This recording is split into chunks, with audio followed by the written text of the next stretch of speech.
ఓం శ్రీమాత్రే నమః. శ్రీ శివాయ గురవే నమః.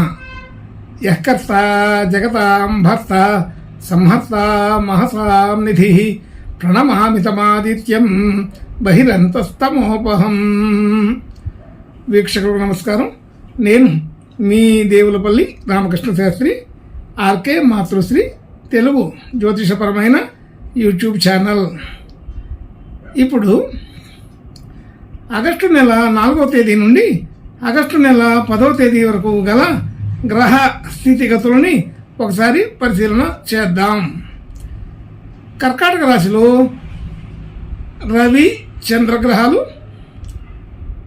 సింహరాశిలో బుధ శుక్రగ్రహాలు, కన్యారాశిలో కేతుగ్రహం, అలాగే కుంభరాశిలో శనిగ్రహం వక్రస్థితి, మీనరాశిలో రాహుగ్రహం, వృషభ రాశిలో కుజ గురు గ్రహాలు సంచరిస్తున్నాయి. ఇటువంటి గ్రహ స్థితిని అనుసరించి ఈ వారం రాశులకి వార ఫలాలు తెలుసుకుందాం. ఓం శ్రీమాత్రే నమః. ఇప్పుడు కర్కాటక రాశి వారి గురించి తెలుసుకుందాం. కర్కాటక రాశి వారికి రాశిలో రవి చంద్రగ్రహాలు, అలాగే 2వ స్థానంలో బుధ శుక్రగ్రహాలు, 3వ స్థానంలో కేతుగ్రహం, అలాగే 8వ స్థానంలో అష్టమ శని అంటాం, అలా 8వ స్థానంలో వక్రించినటువంటి శని గ్రహం సంచరిస్తున్నాయి. అలాగే 9వ స్థానం భాగ్యంలో రాహుగ్రహం, 11వ స్థానంలో కుజ గురు గ్రహాలు సంచరిస్తున్నారు. ఇటువంటి గ్రహ సంచారాన్ని అనుసరించి ఈ వారం ఈ కర్కాటక రాశి వారికి కొంత శుభలక్షణాలు పెరుగుతున్నాయి. అంటే కొంత అనుకూలమైన వాతావరణం పెరుగుతోందని తెలుస్తుంది. అంటే ఎక్కడ చూసినా కొంత పాజిటివ్ ఎనర్జీ కనబడుతుంది. అయితే రాశిలో రాశ్యాధిపతి ఉండి క్షీణించి ఉన్నాడు, అంటే అమావాస్య చంద్రుడు. అలాగే ద్వితీయాధిపతి రాశిలోకి వచ్చి ఉన్నాడు, అది కూడా విశేషమే. అలాగే 3వ స్థానంలో బుధ శుక్రగ్రహాలు ఉండడం కూడా అనుకూలమే. ఇలాంటి పరిస్థితులన్నీ చూస్తే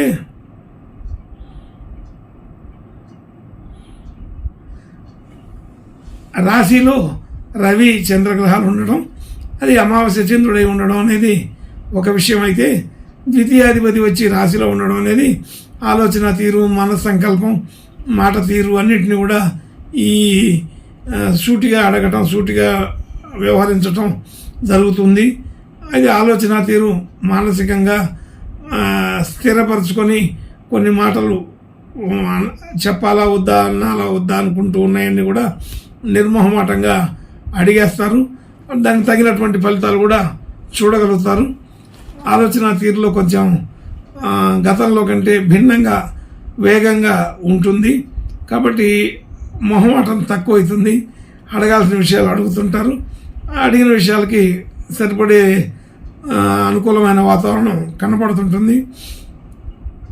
అలాగే ధనస్థానంలో బుధ శుక్రగ్రహాలు ఉండడం, అది కూడా అనుకూలమే.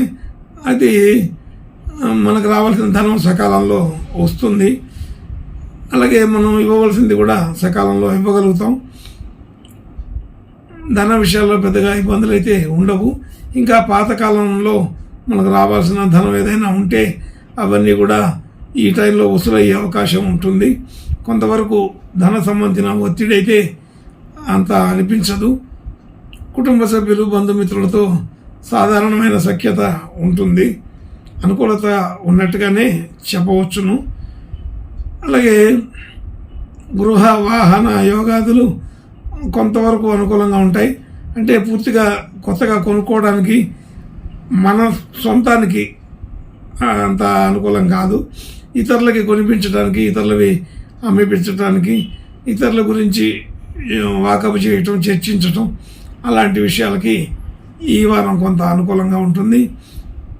అలాగే విద్యా సంబంధించిన విషయాలు, కొత్త కొత్త విషయాలు నేర్చుకోవడం, కొత్త వ్యక్తులతో పరిచయం కావడం, అలాంటి కొత్త సంబంధించిన విషయాలన్నీ కూడా అనుకూలంగానే ఉంటాయి.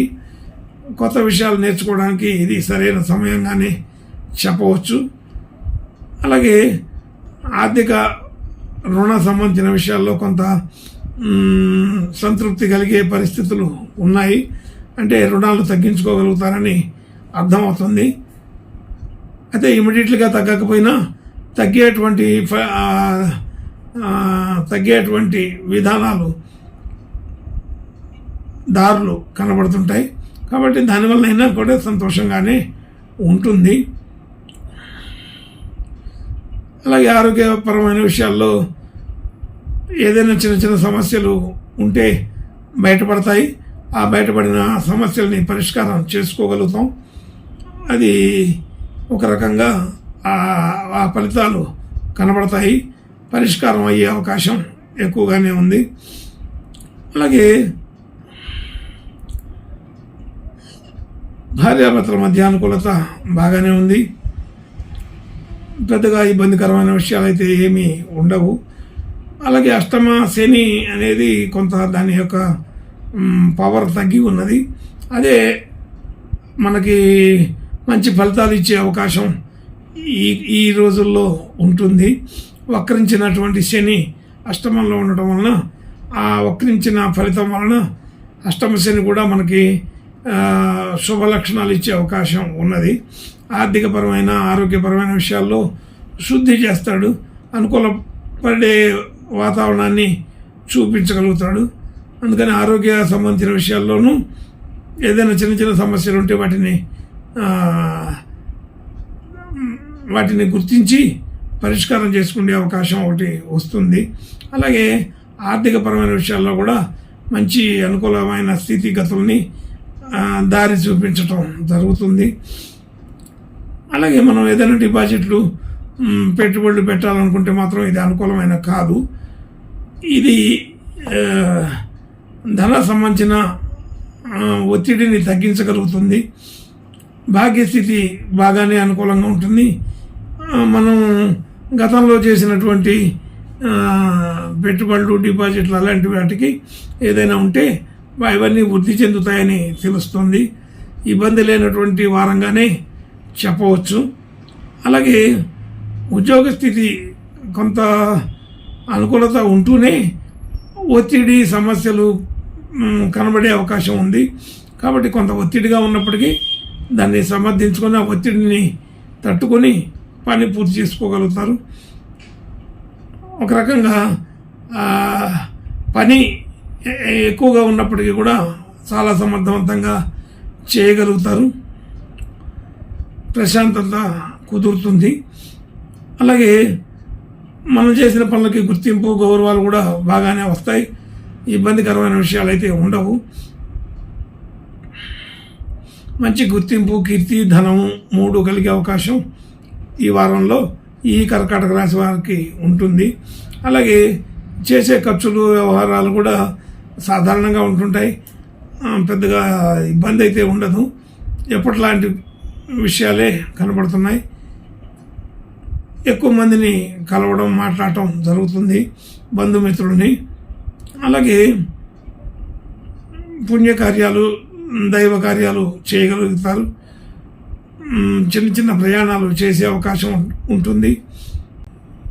అన్ని రంగాల్లో, అన్ని విషయాల్లో కూడా కొంచెం చురుకుగానే ఈ వారం పాల్గొనే అవకాశం ఉంటుంది.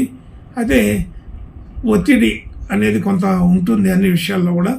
అయినా కానీ ఒత్తిడిని అధిగమించడానికి గట్టిగానే ప్రయత్నం చేస్తారు. పెద్దగా దానివల్ల ఇబ్బంది పడినట్టుగా ఉండదు. అలసట, ఆయాసం లాంటి ఇబ్బందులు వచ్చి పోతాయి. కాబట్టి ఇంకా మంచి శుభ లక్షణాలు కలగడం కోసం ఈ కర్కాటక రాశి వారు ఈ వారం బాలసుబ్రహ్మణ్య స్వామి పూజ, నమస్కారాలు చేసుకుంటే బాగా అనుకూలంగా ఉంటుంది.